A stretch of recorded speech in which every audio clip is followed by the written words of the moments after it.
po'y magbabasa ng salita ng Panginoon. Ang ating pong pagbasa, our scripture reading for tonight is from the book of Matthew, chapter 11, 28 to 30. Babasahin po natin dyan, 11, 28 to 30 sa Legacy Standard Bible. Basahin po natin. Come to me, all who are weary and heavy laden, and I will give you rest. Take my yoke upon you and learn from me, for I am gentle and humble in heart, and you will find rest for your souls. For my yoke is easy and my burden is light. Tayo po'y sumandaling yung buko at mananalangin. Hallelujah. Thank you, Jesus. We worship you. We magnify your name, Lord Jesus. Maraming salamat po, Panginoon, sa oras na ito, O Diyos, na kami po ay tinakon niyo po sa lugar na ito, Panginoon. May kanya-kanya po kaming pinagdadaanan, Panginoon, sitwasyon. At most of us, Lord God, some of us are experiencing kapaguran ng aming pisikal, ng aming kaluluwa, Panginoon. Salamat po sa mensahe niyo po sa gabi ito, Panginoon. Another invitation of yours, Lord God, to find our rest in you, O God. Salamat po, Panginoon, at pagkatapos po ng aming pong mensaheng ito na ba ay matagpuan po namin ang kapahingahan sa iyo po lamang, Panginoon. Maraming salamat po. Ito po ang aming dalangin. Sa pangalan ni Jesus ang lahat ay magsasabi ng Amen. Palakpakan natin ang Panginoon. Thank you, Jesus. Purihin ang Panginoon. Hallelujah. Kamusta po ang bawat isa? Can we just stand up and greet minimum of 5 people again? Okay, gaya po na sinabi ng ating MC, ang ating pong nasa series po tayo. Ang series po natin ay Paanyaya, Invitation. Okay? So, naalala niyo po ba yung ating mga messages last few weeks? Ang ating una ay Believe. Paanyaya ng Panginoon, invitation ng Panginoon, manampalataya sa Kanya. Pangalawa, Repent. Tayo ay manumbalik, humingi ng tawad, no? Manumbalik sa Panginoon, tumalikod sa ating mga kasalanan. Pangatlo, ano yung pangatlo? Come with us, Christians. Ha? Ayun, parang may quote ko yata. Andiyan eh. Come, let us reason together. Ano po yung paanyaya na yun? It's about what? It's about forgiveness. Pag sinabi ng Panginoon, come, let us reason together, parang sinasabi ng Panginoon sa'yo, halika, upo tayo. Sabihin mo sa akin, no, yung mga nagawa mong pagkakasala, let us reason together, and I will give you forgiveness. Diba? Yun yung concept na yun. Pang-apat, last week, ano yun? Cast all your cares upon the Lord. Itapon daw natin yung ating mga kabigatan sa Panginoon. Ang tanong, kamusta po yung kabigatan na itapon na ba natin sa Panginoon? Sabihin mo sa katabi mo, buhat mo ba? Abay, itapon na natin sa Panginoon. Let us cast it upon the Lord. Ngayon po, sa number 5 na tayo, ang ating pong title is, Come to me and find rest. Ang tema po natin, God's invitation to rest in Christ. Ang paanyaya ng Diyos na tayo ay magpahinga, matagpuan natin yung ating kapahingahan sa Panginoong Jesucristo. Jesus alone gives true rest to weary and burdened souls. Before that, let me share a story, mga kapatid. Siguro narinig nyo na ito, yung tinatawag na Pilgrim's Progress. Lagi ito pinabanggit noon eh. Diba? Sino nakapanood na nito o nakabasa na nito? Yan, diba? In Pilgrim's Progress, ito po yung libro. No? Classic. Pag sinabing classic, matagal na sinulat po ni John Bunyan. In Pilgrim's Progress, Christian, pag sinabing Christian, ito po yung character ng isang, yung character, ng main character dito.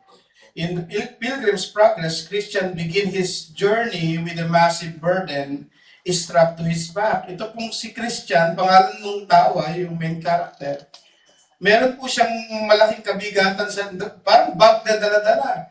Bunyan si Bunyan yung author, describe it as a heavy that Christian can barely stand upright. Talagang hirap na hirap siya, dala niya itong yung bag na ito or yung salakot na ito sa likod niya. Every step is slow, every heel feels impossible. The weight is his guilt, his fear, his sin, his self-righteousness. attempts to fix himself, and he carries it day after day.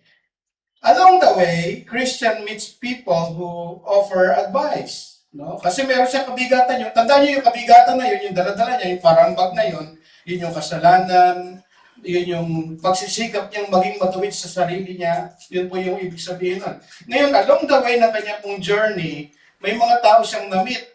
Yung mga tao na yun, ino-offeran siya ng mga advice. Yung una si Mr. Worldly Wise Man, yung isa si Legality, yung isa si Civility.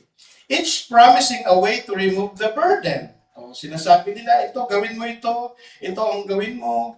No? Kanya-kanya po silang payo dito para matanggal yung burden. But none of their paths work. Christian tries, but the burden only presses harder. He cannot free himself. Hindi niya kayang palayain ang kanyang sarili. Finally, Christian reaches the place of deliverance. He walks up the hill to the cross, and as he stands before it, Bunyan writes, yung writer, si Bunyan, writes that the burden suddenly loosens. Natanggal yung ano niya.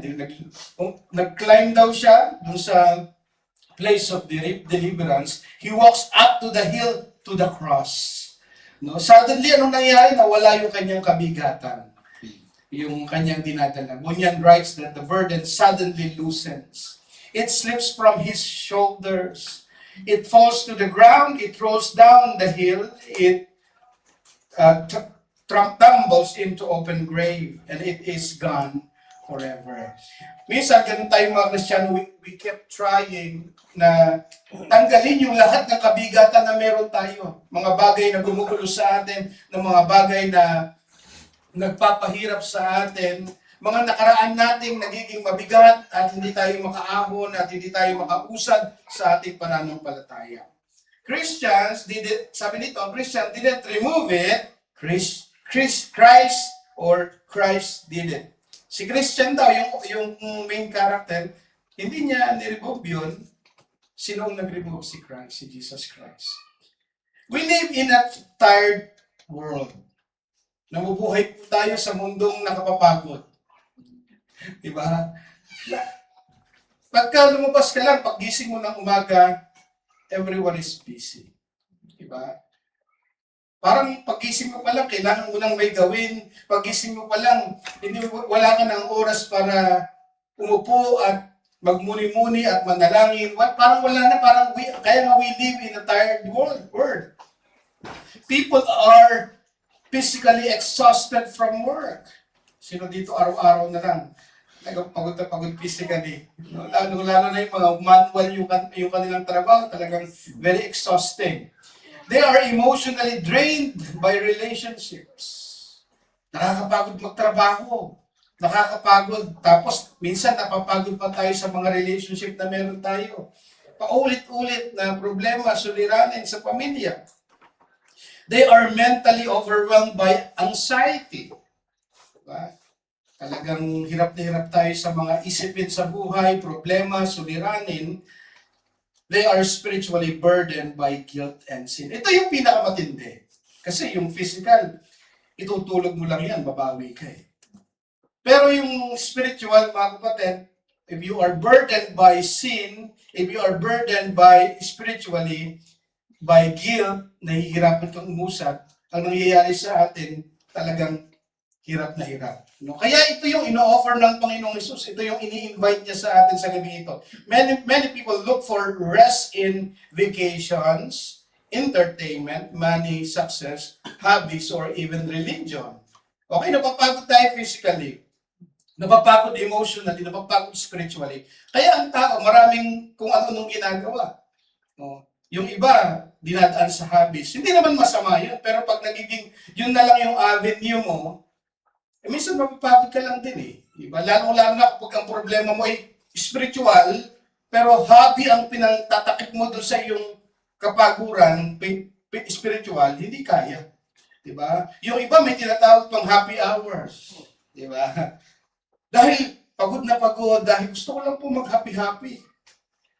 Ano mangyayari? Pupunta sa mga bar, sa mga, alam niyo naman yun, maglalasing. Kasi gustong mag-happy-happy, mawala yung kabigatan. Lalong bumigat pagkatapos. Pagkatapos mag-inuman, sakit ang ulo ko. Ano, kinabukasan, o kaya ang nangyayari kadalasan, pakikipag-away. Di ba? Nahahantong sa pakikipagtalo. Lalong nagkakaroon ng problema, lalong nagkakaroon ng kabigatan. So, yun yung nangyayari. Minsan, hindi naman masama yun, nagkakaroon ng vacation, pupunta tayo sa Maldives, di ba? Sa Timbuktu. Para magkaroon ng kapahingahan, hindi naman masama yun eh. Pero kapag ang problema natin ay spiritual, hindi kayang tapalan ng mga bagay na iyan, mga kapatid. Yet, after all this, they still feel empty. Pagkatapos mo ubusin yung pera mo, pumunta ka sa lahat ng gusto mong lugar, gusto mo kasi ng kapahingahan, may pag-uwi mo, bakit parang kulang pa rin? Kasi hindi nga yun yung solusyon eh. Hindi yun yung problema eh. Why? Because the deepest exhaustion, yung kapaguran, is not physical, is spiritual. Yung pinakamalalim na kabaguran na meron tayo, hindi lang physical, kundi spiritual. Only Jesus addresses the deepest need of the human heart. In this passage, Jesus gives one of the most beautiful invitation in all Scripture. Itong napakagandang invitation of all invitation. Kasi Jesus Christ inviting us to Himself. Come to me. Sabi ng Panginoon Jesucristo. Napakagandang invitation ng Panginoon yon. No? Only Jesus addresses the deepest need of the human heart. In this passage, Jesus gives one of the most beautiful invitation in all Scripture. It is an invitation. It is not invitation to religion. It is not invitation to a church. It is invitation to Himself. An invitation that produces genuine rest. Yung invitasyon ng Panginoon, come to me. Come to me. Ang mangyayari sa atin, yung benefit ng paglapit natin sa Panginoon ay kapahingahan. Amen. Ang tanong ko sa gabi ito, bago ako magpatuloy, ikaw ba'y napapagod? Ikaw ba'y napapagod emotionally? Ikaw ba'y napapagod spiritually? Ito yung invitation. Itong message na ito ay para sa iyo. Number one, the people Jesus invites. Sino ba yung iniimbitahan ng Panginoon? Sino ba yung inaanyayahan ng Panginoon dito sa passage na ito? Matthew 11:28 says, "Come to me, all who are weary and heavy laden, and I will give you rest." Notice who Jesus invites. Sino daw? Not the self-righteous, not those who think they have everything together. Sino ang ini-invite ng Panginoon? Hindi yung self-righteous na okay ako, wala akong sakit. Ay, okay ako, wala akong kasalanan. Okay ako, ako'y very religious. Diba? Lofty, yung sinasabi nila. Ang taas-taas. Ako'y napakabanal. Yun ang hindi yun ang ini-invite ng Panginoong Jesucristo. Hindi rin yung mga self-reliant, yung, kaya ko na to. Hindi yun mga kapatid. Sino ini-invite ng Panginoon dito? Not those who think they have everything together. Pag akala mo, kompleto ka, ang akala mo ay lahat-lahat ay nasa iyo na ang lahat. Pag akala mo lahat ay nasa iyo na, hindi ikaw yun. Sorry to say, mga kapatid. Kapag hindi mo kailangan ng Diyos, hindi ikaw yung ini-invite ng Panginoon. Sino ini-invite ng Panginoon dito? Ng Panginoon Jesucristo. He invites weary sinners. Yung mga pagod na pagod, alam nilang nagkasala sila sa akin ng Panginoon. Ito yung mga ini-invite ng Panginoon. The word labor, sa ESV kasi labor yung ginamit and weary, sa LSB, sa Legacy Standard Bible, are from the Greek word kapiao. Anong ibig sabihin? Which refers to those who are exhausted from continual work. Yung paulit-ulit. Talagang exhausted, mga kapatid. Ibig sabihin, pagod na pagod ka, paulit-ulit na trabaho, paulit-ulit na ginagawa. No? Sinisikap mong gawin sa pamamagitan ng sarili mo. Sinisikap mong maging matuwid sa pamamagitan ng sarili mo. Nakakapagod yun. Remember yung ating sermon about Galatians, yung grace of God? Yan nga yung ating tema sa ating anniversary. Standing upon the grace of God. Minsan napapagod tayo, bakit we kept on doing things on our own? Akala natin, kaya natin linisin ang ating sarili. Kaya natin pumunta sa langit sa pamamagitan ng ating mga mabubuting gawa. Nakakapagod yun. Yun yung tinatawag na relihiyon na wala si Jesus. Kasi sinisikap mo maging mabuti sa pamagitan ng sarili mo eh. No? Yung word na yung kapya refers to exhausted from continual effort. In other words, to feel fatigue. Yun yung word. Di ba? Nadinig nyo na siguro yung word na fatigue. Kaya palang word na over fatigue.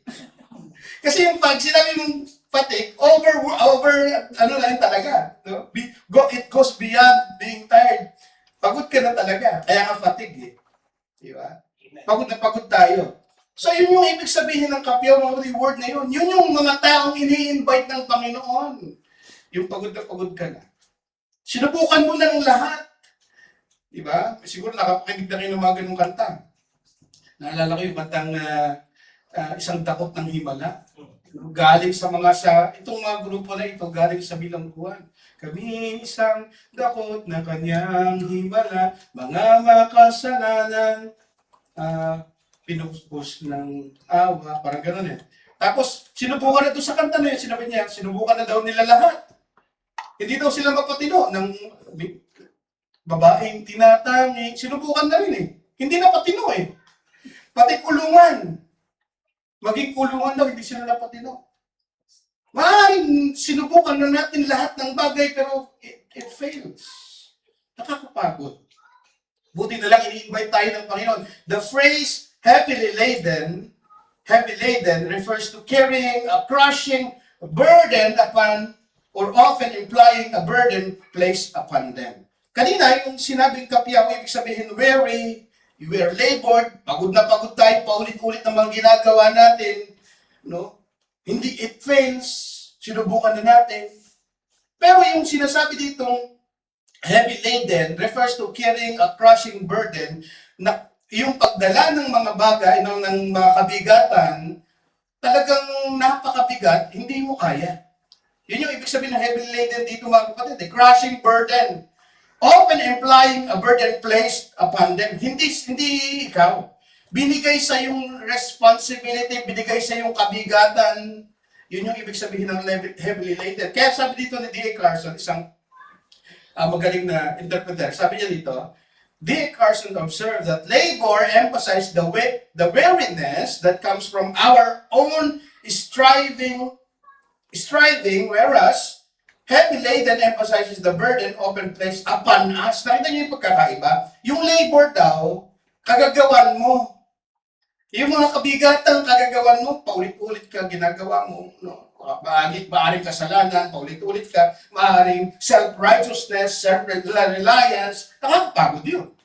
Kagagawan mo yun, yung labor. Pero yung heavy laden, yung mga kabigatang hindi naman sa'yo. Yung mga kabigatang pinlace lamang sa'yo. Isang example dyan sa Galatians, etong mga Pharisees, pati yung mga Judaizers, anong ginagawa nila? Binibigyan nila ng kabigatan itong mga Galatians. Extra kabigatan. Anong kabigatan yun? Yung pagsunod sa kautusan. Di ba mga panaintindihan nyo? Ang kaligtasang ino-offer ng Panginoon ay libre. Pero itong mga Judaizers, hindi, kailangan mong magpatuloy, kailangan mong sumunod sa mga kautusan, kailangan mong sumunod, mag-observe ng mga feast, etc., etc. Yun yung tinatawag na heavy laden, pinilace sa'yo na kabigatan. Yun yung sinasabi rito. So labor, burden from our striving, ano yung mga yun? Trying to earn God's acceptance through good works. Nakakapagod yun. Sinisikap mo ma-earn yung favor ng Panginoon, yung acceptance ng Panginoon. Gusto kong tanggapin ako ng Panginoon. Gagawa ako ng mabuti. Tandaan mo, hindi mo sa mga gumawang mabuti. Ang masama kapag ginagawa mo yung mabuti para ma-earn yung acceptance ni Lord. Hindi nga ito ma-earn yung acceptance ni Lord. Ma-earn natin yung acceptance ni Lord sa pamamagitan ng Panginoong Jesucristo. Naintindihan ba natin mga kapatid? So nakakapagod. Yun yung labor. Yung perfectionist. Nakakapagod yun. Di ba? Laging kailangan perfecto lahat ng bagay. Pag may nakitang mali, di ba? Mahirap kasama yung ganoon, perfectionist. Lahat na lang, kailangan yung dapat 90 degree, yung pakupo mo natin. Di ba, hindi, perfectionist. Yung pagkanta dapat nasa pitch lagi, pagka Pagka sumablay, tanggal ka na. Yeah. Parang pero laging perfectionist, laging sobra, mga kapatid. Nakakapagod yun. Ano pa, yung labor na tinutukoy dito, example ng labor. Carrying unresolved guilt. Yung mga gumugulo sa ating mga bagay na nagawa natin nung tayo mga bata pa, mga nakaraan na nagiging guilt sa atin. No? Yun yung mga tinatawag na labor. Ano pa? Trying to fix yourself by your own efforts. May problema sa atin, sinusubok natin ayusin sa pamamagitan ng sarili natin. Labor yun, nakakapagod yun eh. Ano naman yung heavily laden? Ito yung burden placed upon us. Yun yung oppressive religious rules imposed by the Pharisees. Yun yung example eh. Ang daming mga mga religious rules na kailangan sundin. Madaming bawal. Pagpasok mo ng pintuan ng simbahan, imbis na ma-relax ka sa presensya ng Panginoon, lahat nakatingin sa'yo. Bakit ganyan yung buhok niya? Bakit ganyan ang lipstick niya? Bakit ganyan yung damit niya? Ang daming rules. Dapat puti lahat. Pagka medyo may decolor, hindi ka, bawal ka. Alam niyo na yung ibig ko sabihin, ini-exaggerate ko lang. Pero yun yung mga religious rules na ini-impose sa atin na nagiging kabigatan. Maraming mga nagkikwento sa atin, nadidinig natin, ang daming rules. Hindi pwedeng tumayo pagka hindi marunong, hindi nagtatides. Di ba? Saan sa Bible yun? Di ba? Hindi pwedeng magsalita, hindi pwedeng, ang daming bawal mga kapatid eh. Naalala ko nung may nasa Bible School. Ang pangalan ko ng Bible School namin ay Bethel Bible College sa Venezuela. No? Meron isang professor doon, sabi niya sa amin, itong school na ito, hindi bawal college. Hindi ka sa BBC eh. Hindi ito bawal college. Nagiging bawal college kasi kapag marami tayong ini-impose na batas. Maraming simbahan ngayon gano'n. Ang daming batas. No? Yes, okay yung may order. Pero kapag nagiging mahigpit tayo para tayo mga Pariseo, nagiging kabigatan. Unrealistic expectation from parents. Kabigatan din yun. No.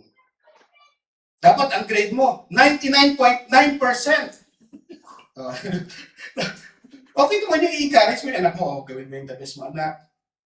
Kung ano man yung outcome, okay, we will accept you. Pero yung hindi pwede. Di ba? Yan yung mga burden na pinalace sa atin. Expectation ng mga magulang. Ang expectation sa'yo ng magulang mo, mag-aartista ka. Hindi ka nag-artista. Maaga kang, sabi ko, pumirengke. Maaga kang nag-asawa. Di ba? Hindi mo na-meet yung expectation ng magulang mo. Di ba talagang yari ka sa magulang mo? Di ba? Kabigatan eh. Yung mga unmet expectation na napakataas. Gusto ko talagang CEO ka ng kumpanya. CEO ka lang ng lugawan.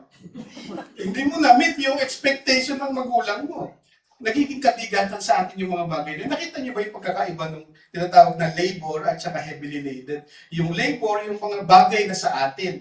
Nagpabigat sa atin yung guilt, yung mga ginagawa nating nakakapagod. No?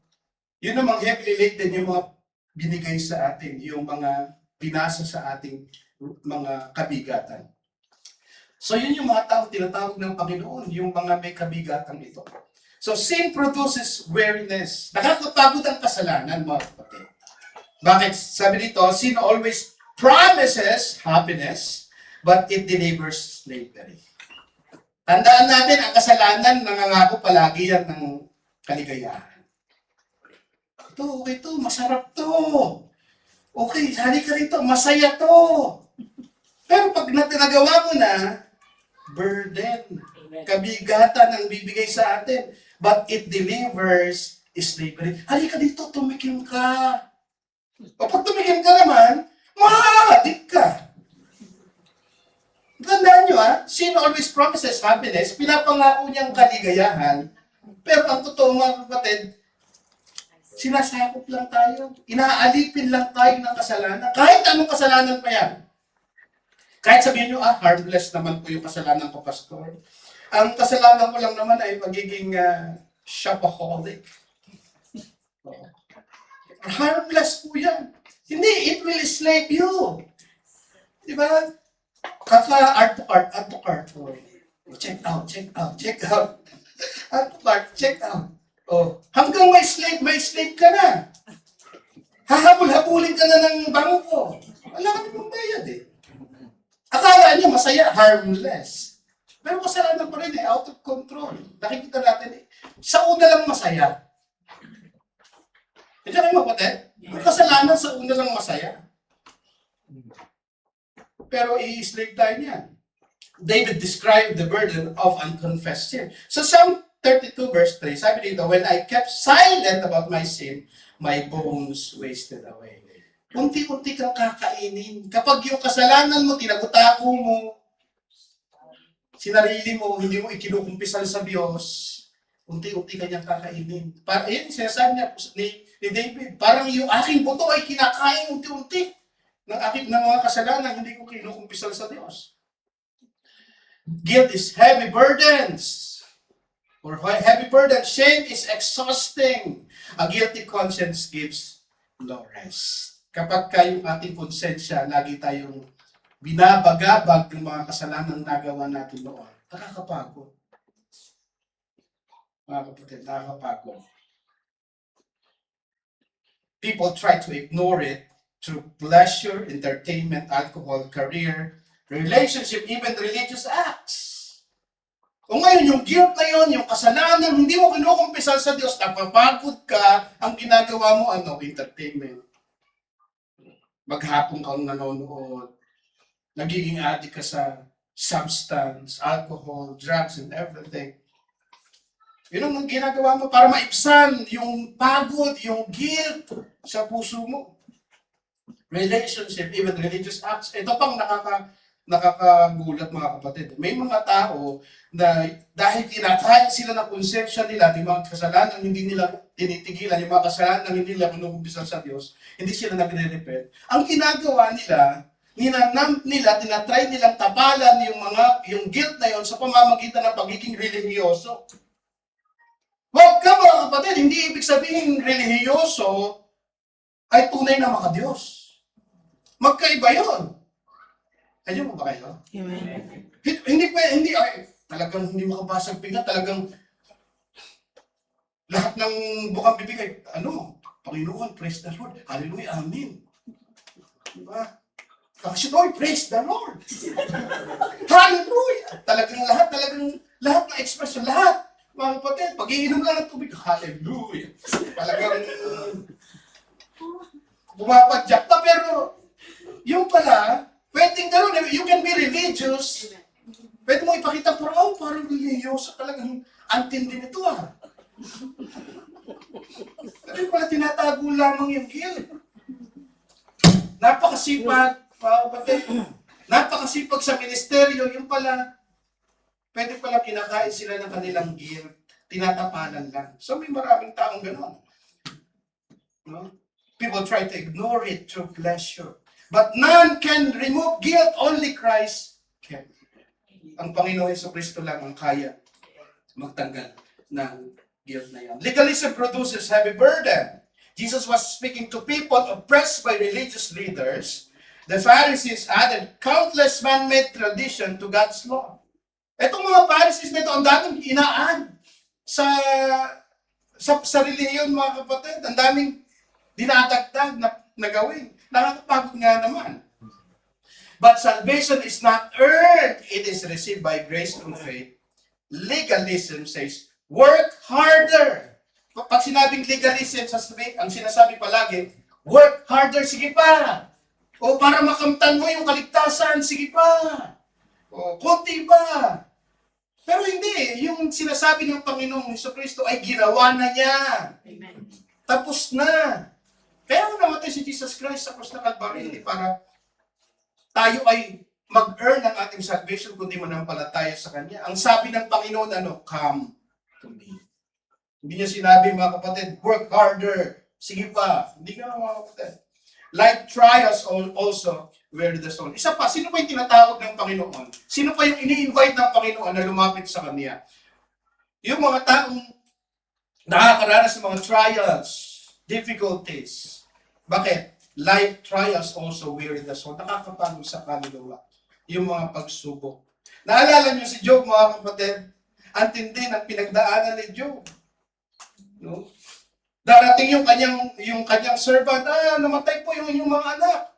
Hindi pa natatapos magsalita, darating na yung isang servant, namatay po yung inyong mga livestock, yung mga kahayupan.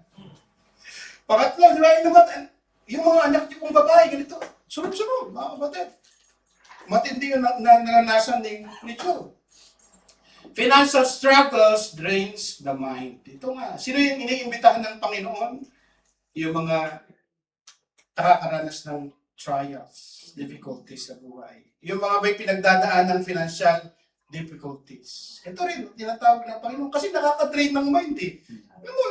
Pero hindi mo alam kung saan makukuha ng pambabayad mo sa sewa, pambabayad mo sa bahay, pambabayad mo. Nakakapagod eh. Di ba mga kapatid? Ito yung mga tinatawag ng Panginoon. Saan nakukuha, Lord, ng tuition? Saan ko kukunin, Panginoon, yung aming grocery? Nakakapagod. It drains the mind. Broken families tears the heart. Isa rin yun eh. Ito yung example ng problema, yung mga trials na pinagdadaanan natin. Mga broken families. Health problems weakens the body. Ito rin. Yung mga nagkakaroon tayo ng mga physical illness, karamdamang physical, nakakapagod yan mga kapatid. Disappointment, crashes expectation, loss leaves empty spaces that used to be filled with laughter. Loneliness makes even crowded rooms feel silent. Kapag ka loneliness, meron tayong tinatawag na loneliness. Kahit ang daming tao, parang feeling natin mag-isa na lang tayo. Ito yung mga taong kasama sa tinatawag ng Panginoon eh. Jesus understands every burden. He welcomes those who admit their need. So paano natin i-apply itong first point natin?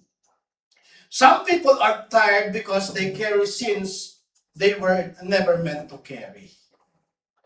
May mga kasalanan tayo na hindi naman dapat nating buhatin. Pinatawad na tayo ng Panginoon dun eh.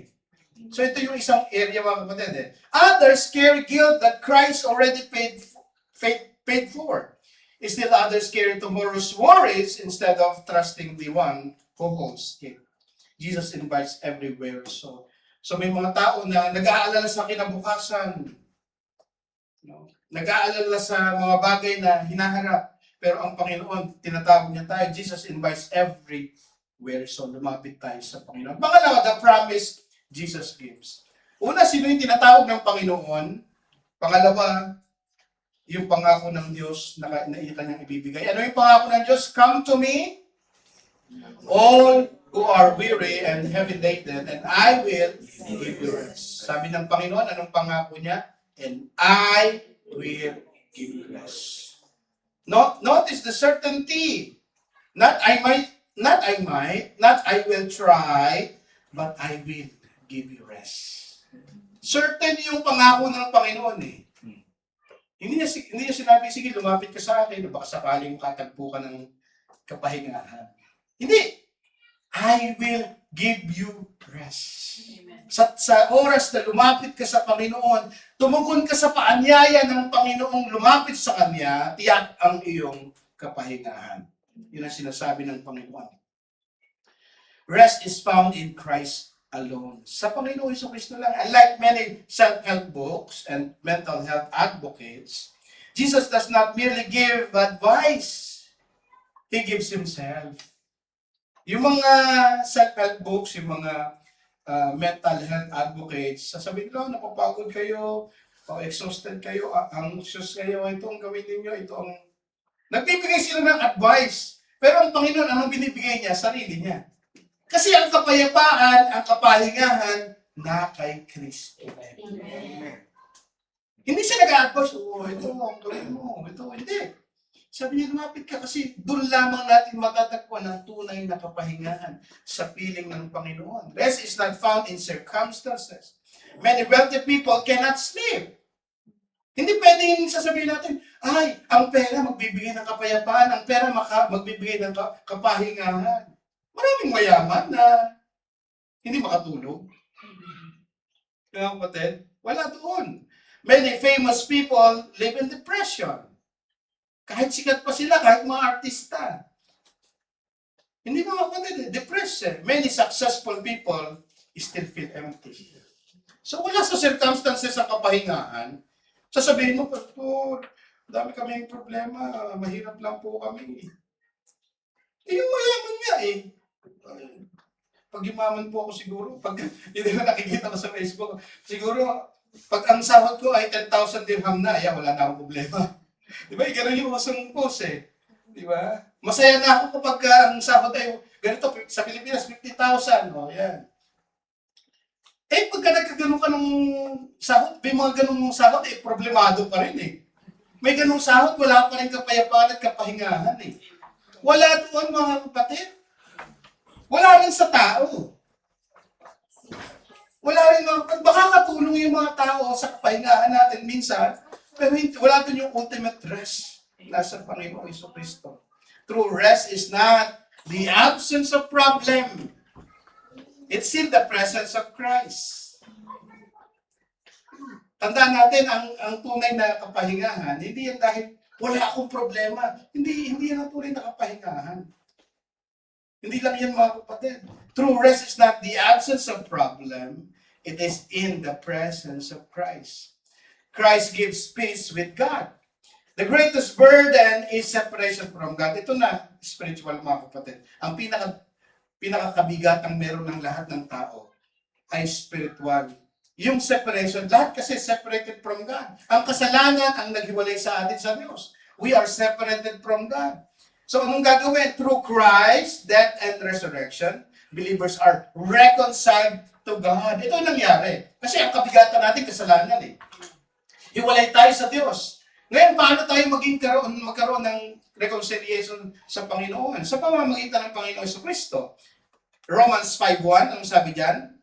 Therefore, having been justified by faith, we have what? Peace with God. Magkakaroon na ng kapayapaan ng reconciliation ng Diyos at ng tao sa pamamagitan ng Panginoon Jesucristo. This peace is greater than emotional calm. It is reconciliation with our Creator. The war between the sinner and God has ended because of Christ.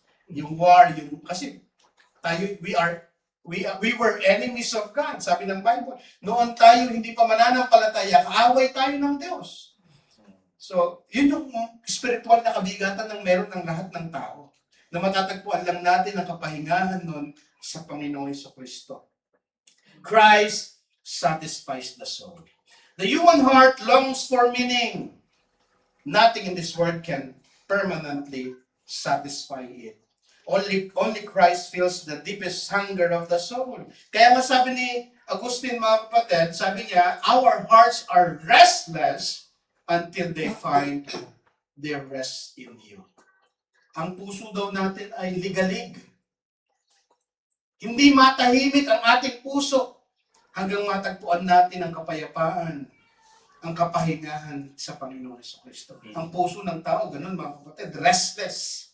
Hanggang hindi nakakakilala ang isang tao sa Panginoon Jesucristo na nagkakaroon siya ng relationship sa Panginoon, ang puso niya ay restless. Walang kapahingahan. Balisa ang kanyang puso until he finds his rest in Christ. The soul finally rests because it has found its Creator. Isang illustration dito mga kapatid. Imagine carrying a backpack filled with heavy rocks every day. Meron ka daw meron kang backpack na puno ng bato. Hindi yung batong iligan Mag-alam yun. Yung batong totoo. Okay, yung adobe. Alright? Meron ka yung araw-araw dala mo. Anong gagawin natin? Someone stronger than you offers to remove it. Sasabihin sa'yo, Toy, kaya bro, Ako nang bubuhat niya. Mas malakas kasi ikaw, hirap na hirap ka eh. No? Would you refuse? Sasabihin mo, hindi, okay lang, kaya ko to. Kaya ganun ba ikaw, hirap ka na. Ang bigat ng bag na yon. Puro bato, no? Ang bigat pa sa'yo. Pero may nag-offer siya, ang laki ng katawan, talagang kaya isang kamay lang siguro yung bag mo eh. Ganun pa. No? Would you refuse? Sasabihin natin, hindi. Okay lang, kaya ko to. Yet many people insist on carrying guilt, fear, and self-righteousness instead of bringing them to Christ. Tatanggihan mo ba? Pero marami ngayon sa panahon natin, kahit mga Kristiyano na, tinatanggihan eh. Sasabihin na okay lang ako. Ayaw ko to. Yung famous kataga, okay lang ako. Dahil sabihin mo, okay lang ako. O, sagutin mo, hindi nga. Sige, sabihin natin. Sabi mo, okay lang ako. Kaya, sabi mo. Kaya, sasagutin mo, hindi nga. Diba? We are trying to carry it on our own. Ayaw natin ibigay kay Jesus. Many people refuse na ibigay sa Panginoon. Ino-offer ng Panginoon na siya na ang magbubuhat ng kabigatan mo, kapatid. Siya na magdadala ng kabigatan mo. Pero minsan tinatanggihan pa natin. Let us bring it to Christ. Lastly, the relationship Jesus offers. Yung inaalok ng Panginoon na relationship. Sino yung tinawag ng Panginoon? Sino yung iniimbitahan ng Panginoon? Ano yung benefit ng pag-imbita ng Panginoon? At lastly, ano yung relationship na meron yung invitation na yan? Matthew 11:29-30, take my yoke upon you and learn from me. For I am gentle and humble in heart, and you will find rest for your souls. For my yoke is easy and my burden is light. So a yoke was a wooden beam placed upon an oxen to guide them in work. Ano yung, pag sinabing yoke mga kapatid, yung parang kahoy yun eh. Yung dalawang baka, no, naka-lock sa likod nila o sa batok nila, na parang kabigatan din yun. No? Yun yung ibig sabihin ng yoke. A yoke was wooden beam placed upon oxen to guide them in work. At first, this sounds strange. Bakit? Oh, ibibigay ko kay Lord yung aking kabigatan, kukunin niya, tapos may papalit si Lord na parang mabigat din ah. Yoke ka, parang strange eh, di ba? Why exchange one burden for another? Because Christ's yoke is entirely different. Yung yoke na binibigay ng Panginoon ay iba mga kapatid. Anong ibig sabihin nun? Kasi nga, yung binibigay ng Panginoon na yoke, ay siya rin ang tutulong sa ating bumuhat. Yun yung ibig sabihin nun. So, yun yung ibig sabihin na discipleship na ino-offer ng Panginoon, yung kaya nga relationship eh. Many preachers promise counterfeit Christianity. Sa panahon ngayon, maraming preacher, counterfeit yung Christianity tinuturo eh. Ano ibig sabihin nun? Sige, blessing, receive the blessing. Pero wala nang repentance, wala nang obedience, wala nang ganun eh. Many preachers promise a counterfeit Christianity. A Christianity without discipleship, a Christianity without obedience, wala nang pagsunod. Sige lang, blessing, tumanggap kayo sa Panginoon. Yung pagsunod, kalimutan na natin yun. Ganun yung counterfeit Christianity, peking Christianity yun. But cheap Christianity is the version of faith that wants Christ's benefit without Christ's lordship. Gusto mo lang yung blessing, gusto mo lang yung answered prayer. Pero yung lordship ng Panginoon, yung pinag-uutos niya, ayaw mo nang sundin. Hindi yun ang gusto ng Panginoon. Kaya nga sabi ni Dietrich Bonhoeffer, sabi niya, he called it a cheap grace, grace without discipleship, grace without the cross, grace without Jesus Christ. Gusto mo lang parang grace lang, grace. Wala nang pagsunod. Yun yung cheap Christianity. Following Christ is not slavery because He does not bind people with fear, guilt, or oppression. Instead, He frees them from the real bondage, which is sin. Nakita niyo yung concept?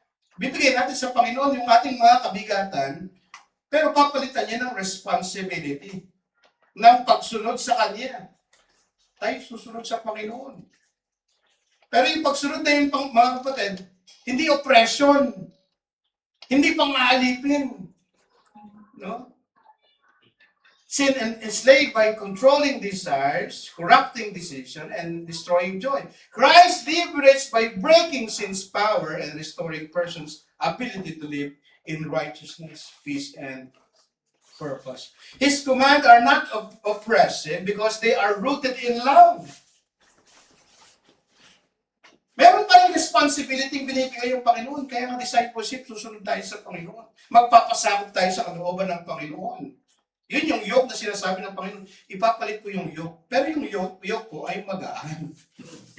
Kasi bakit magaan? Kasi nga yung pagsunod mo sa Panginoon, hindi na parang slave ka. Hindi na parang wala akong karapatan, kundi out of love ka nang sumusunod. Kaya magaan eh. Out of love tayo susunod sa Panginoon. God's command feels heavy only when the heart resists Him.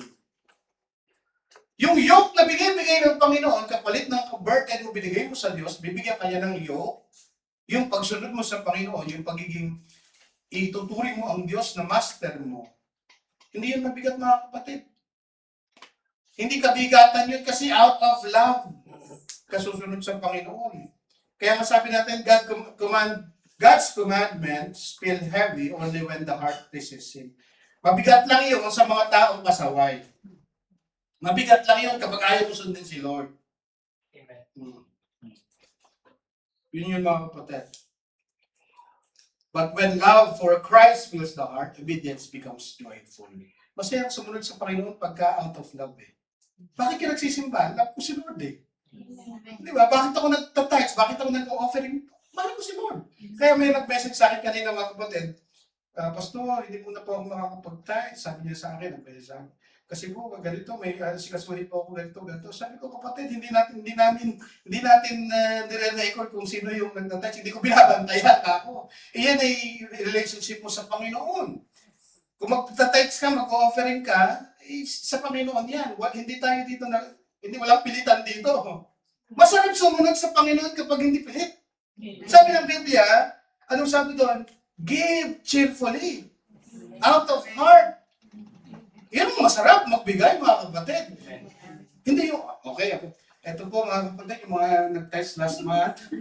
Di ba, ikaw naman mahihiyak. Ako, next month, magbibigay na ako. Yung pangalan ko, wala doon. Nasaan na yung sinasabing out of the abundance of the heart, out of, hindi napipilitan, not grudgingly, not of necessity, hindi kailangan ng simbahan eh. Kailangan ko magbigay. Hindi napipilitan ka na. Hindi sabi ni Pastor, may maraming babayaran. Kailangan ko, napipilitan ka na nun. Diba? Or yes, reality yan, may binabayaran. Pero huwag ka doon magbigay dahil may binabayaran. Magbigay niya kasi lang mo si Lord eh. Amen. Yan yung tinuturo natin sa simbahan. Magbibigay tayo. Kaya yung minessage ko sa kapatid, huwag ka hindi mo kailangan magsabi sa akin. Pero hindi ko naman hindi ko alam kung sino nagtatize and offering dito sa simbahan nito eh. Out of love, tayo magbibigay sa Panginoon. We obey God out of love, mga kapatid. So, Christ personally teaches this disciple. Siya rin ang nagtuturo sa atin eh. May pagtuturong nangyayari. Learn from me, sabi ng text. Notice, Jesus did not simply say, learn about me. He said, learn from me. Kasi it's a relationship eh. Nakikipag-usap tayo sa Panginoon, nakikipag-relate tayo sa Panginoon. Christianity is relationship with the living Christ.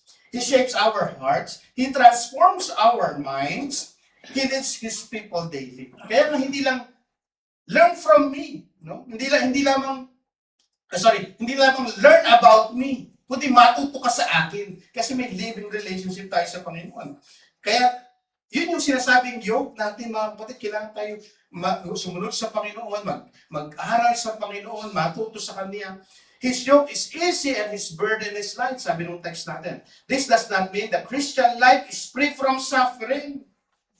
Kasi the burden is light. His yoke is easy. Ang ibig sabihin pa nun, wala nang hirap. Hindi ganun, mga kapatid. Jesus Himself promised persecution. Sabi nga ni Jesus, in this life you will have many troubles. Kasama na yan eh. Rather, His yoke fits perfectly because He carries the greater weight. Siya naman ang nagbuhat eh. Naalala ko tuloy, di ba, yung footprints in the sand. Kasi nakakaalam ng tas ng kamay. Kasi nung mga bata tayo, nakapaskip yun sa ano eh. Sa, mayroon pang frame yun eh.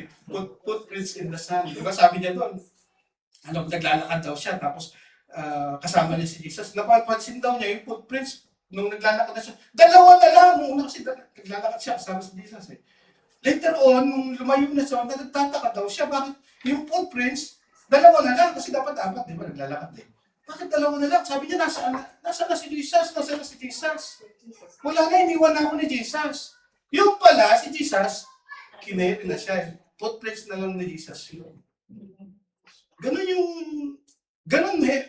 yung heavy, hindi siya mabigat. Bakit? Siya bumubuhat eh.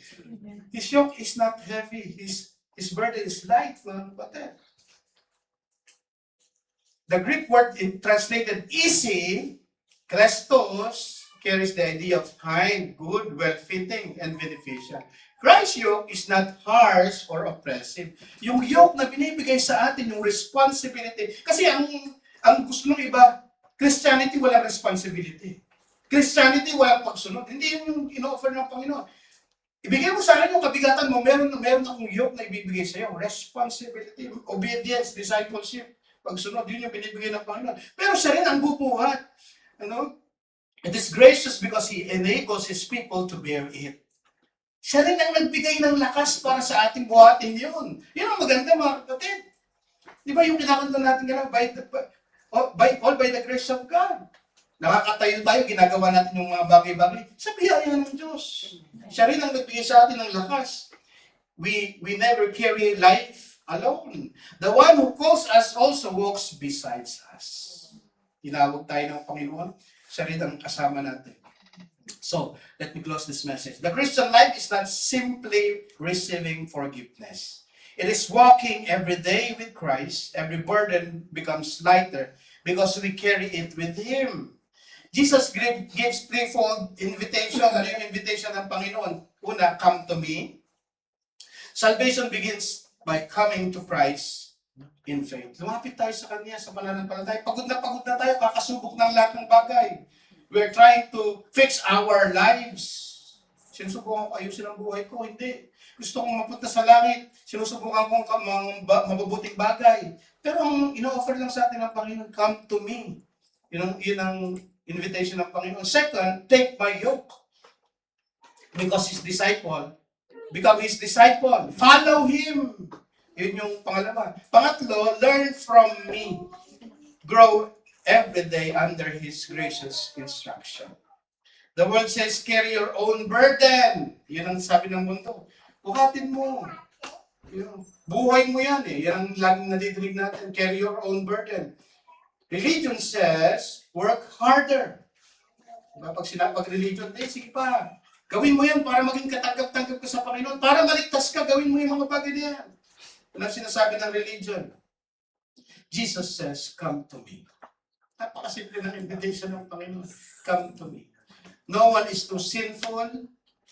Minsan parang sinasabi natin, napakamakasalanan ko, parang nakakahiyang lumapit sa Panginoon. Mas candidate ka pa nga para lumapit sa Panginoon. Mas lalo mong kailangan ng Diyos. No one is too broken.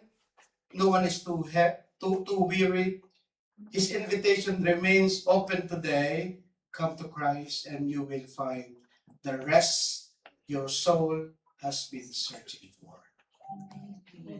Matatagpuan mo ang kapahingahan na matatagpuan lang sa Panginoon. Amen? Let us all stand.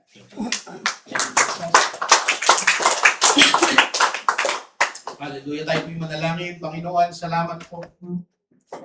Hallelujah. Maraming pong salamat, Panginoon, sa iyong mga mensahe sa gabi ito, sa